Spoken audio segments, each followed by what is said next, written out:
But that was the first Fender down. Now, I actually wish I had some footage to show you what the setup was like, just to give you an idea of the size of this thing. Because again, it wasn't huge, fairly informal gathering, just records. There's like no merchandise stores or anything of any kind. I fully intended to take some video footage, take some stills, and put them into a video, but as soon as I got through the door, I was kind of like a kid in a sweet shop and just went for the bins and started digging through and completely forgot. So sorry about that. I think I've got one photo I took on the outside with a banner, and I'll stick that at the start of the video. It'll probably be what do you call it, the icon that you choose to, the image that you choose as the thumbnail. That's it for it. So yeah. Oh well, this is taking me some time. Sorry, this is gonna be a long one. I might have to have a commercial break halfway through. Anyway, next Fender had a bin of a lot of £3 albums. I had to dig through that. First one I came across was Michael Schenker Group, Salt Attack. So MSG is a band that I'm not familiar with that much with their music, but I see a lot of albums around in the shops that I go, and I never pick any of their stuff up because I'm always seeing it. I kind of always think they'll be there when I go back, and then I always find something else that I maybe think won't be there when I go back. So for £3, I thought I would give this a go. This is 1982 on Chrysalis, just a Chrysalis label. As I say, I'm not familiar with their stuff at all. I really, really like this though. This is cool. I wish I'd picked up some of this stuff earlier now. I'm kicking myself for not doing so. It's got Graham Bonnet on vocals. Really like his work with Alcatraz. In fact, the first song here, Salt Attack, sounds like it's something that Yngwie Malmsteen would do. So obviously, Malmsteen stuff after Alcatraz came later, and seems to be a clear influence here. But really pleased to pick this up, and I won't be shy in picking up any more of their stuff in future. Samurai, also a good track on here. First side I'm really familiar with at the moment, but the second side I always seem to flip it over and I seem to get distracted by something, and I haven't listened to that through all the way through yet, but we'll do very soon. So that was a nice addition for £3. Next one is a band I only actually listened to tonight, just before this video, just to say listen to it through. UK thrash metal has never had a particularly strong scene, and in the 80s it was more of a joke genre, really, I guess, and I didn't really take to it. There was one band, however, Acid Rain, and if you look them up on Discogs, they're actually classed as a fun comedy thrash band. Again, this was £3. I only picked this up because the guitarist, although for some reason I thought he was the bass player, Kev, was going out with a girl at my school. This would have been about 88 or 89, and I met him at an Yngwie Malmsteen concert in Cardiff, and yeah, literally the lights went down, the music started up, Jolene Turner strutted on stage in full, it was either blue, or I don't know if it's blue or the lights made it purple, but a full leather outfit, promptly half slipped over, which was hilarious, and within like 2 or 3 seconds decided it wasn't metal enough for them, and Kev and my friend left immediately, and that was my brief encounter with Kev from Acid Rain. I expected this to be bloody awful, and it wasn't actually. It wasn't so bad as I thought it would be. First side, I mean, there's 6 songs on here, but it's about just over half an hour long. There's some quite long tracks certainly on side 2. Motherly Love on side 2 is actually a pretty good song. It's written about Norman Bates' mum, loving relationship and all that. But yeah, I mean, they are a bit of a joke band. UK thrash in the 80s certainly didn't have any of the style and the quality of the US, even to the point of the UK Apple Core sort of hardcore label. The vocals on this do sound also very hardcore, kind of punk. It's okay. It's on. So this is what, 19. I can't remember what year this was. 87. It did come with the collage. I'm sure John Bitbot Boom would love having a look through this, and lyrics, and it's on the Under One Flag label, which is, I kind of expected a little bit more, because the Nuclear Assault, when I first music I ever picked up about Nuclear Assault, they were on in the UK under One Flag, and I kind of thought they must have been a good judge of music, but not by far from being a great album. It's okay. Probably won't get played much though. Okay, the third one from that vendor, this was the best of the picks from vendor number 2, is Helloween's debut album. I was surprised to see this for just £3. Delighted, because on Discogs, in this condition, it's going for about 4 or 5 times that. So yeah, originally out in 1985.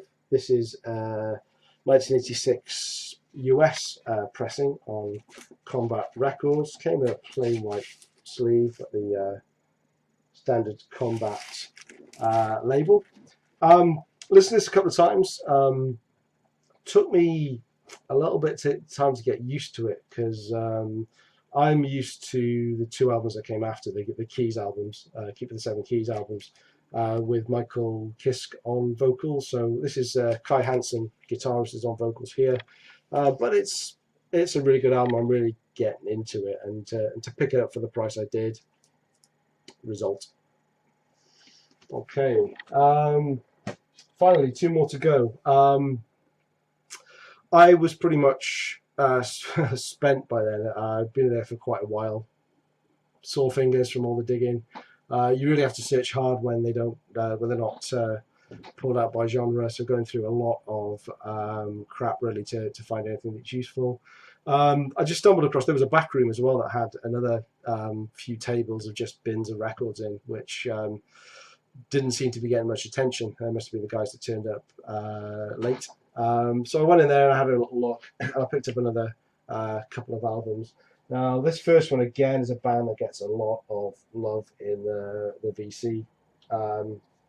It's a band I've pretty much avoided for a long time, but I saw this and thought, why not? Why not? So this is Stryper, Yellow and Black Attack. I'll tell you what actually has put me off in the past. It's Michael Sweet and Oz Fox, the most unmetal looking outfits you can get. I mean, at least Robert Sweet and Tim Gage tried to look a little bit metal, but these 2 guys look like their mum wouldn't let them out unless they put their Sunday best on, because they were going for a photo shoot and had to look their best for the metal producers. I mean, shiny suit jacket, leather pencil tie. I mean, that's kind of what the cool kids at school, I guess, wore at school instead of the school tie. Not a guitarist in a heavy metal hard rock band. As for the album itself, I mean, I probably would have picked it up anyway. I've mentioned a few other videos. Music for Nations is one of my favourite labels. Usually if I see this, I'll pick something up, even if I'm not familiar with the music, because generally speaking, certainly in the earlier numbers, it's going to be pretty good. I think a lot of people, so this comes under the Christian metal banner. I think a lot of people love this record just because it comes under the Christian metal banner, because of the lyrical content. And equally, some people hate this album, would look at it because it comes under the Christian metal banner and because of the lyrical content. Personally, I'll just judge albums on this Music Nation on what they sound like, because a lot of the time I can't understand the lyrics anyway. So it didn't start well. Loud and Clear, I thought was awful, horrible song. But there were one or two okay songs on this. I'm making a note of them. I can't remember what they are now. Is it so? Yeah, you know what to do. That was okay. That's a pretty good song. And Loving You. Yeah, well, that was all right. Might surprise some people with the comments I made on other songs of a similar kind of sound, but it's kind of what I expected. It's pretty cheesy, not really my kind of metal. Maybe I paid a little bit too much for it, but I'm glad I gave it a go. It's okay. It's not going to get too many spins. And last up, I was just about to go. I was pretty much done, and I had a look through one more bin and came across, to me, the pick of the day. So this is from 1982. This is part of the Nwaba movement, and a band that is often quoted as being pretty influential for the likes of Megadeth and Metallica, and that's Diamondhead, Borrowed Time. So as I say, this is 1982. This is on MCA. This is a UK pressing. It's on gatefold. I've had a look online, and I don't believe the US pressing was a gatefold, and the US pressing actually has a slightly different running order. That has so this one has In the Heat of the Night as the first track on side one, and the US pressing I think has Call Me. It's in pretty good condition, a little bit of ring wear. Vinyl is in very, very good condition. This cost me £7, so this was by far the most expensive purchase of the day, but I'm very, very happy with it. Actually, open it up that way, you can see the full picture. Living on Borrowed Time. So this artwork's actually done by a guy called Roger Matthews, and he's done over 130 albums, I believe. Covers for Magnum, Tigers of Pangtang, Praying Mantis, Scorpions, Nazareth, to name but a few. And this was, as I've read, the most expensive sleeve commissioned by MCA at the time.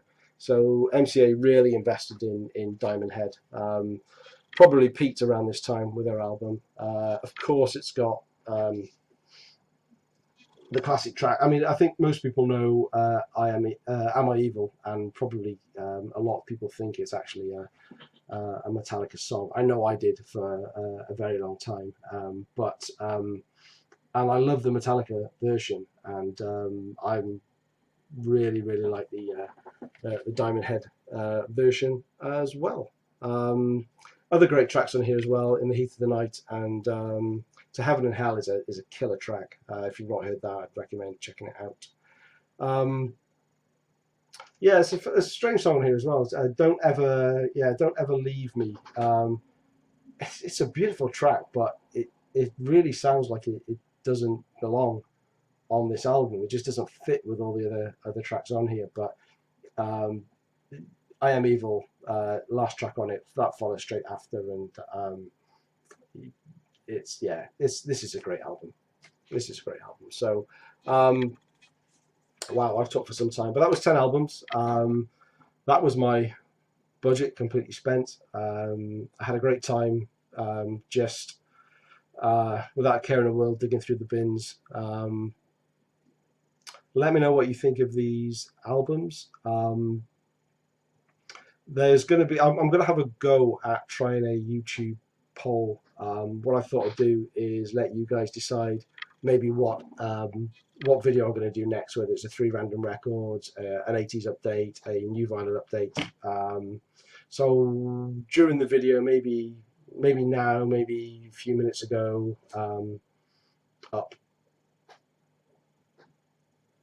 up here, you know, you'll see a little I button. I'm going to try one of those polls there. If you don't see it, I couldn't figure out how to do it, and just forget what I'm rambling on about. But thank you for watching. Please subscribe if you haven't. Had some again, another bunch of subscribers this week. If you're new to my channel, thank you very much for subscribing. Really appreciate it.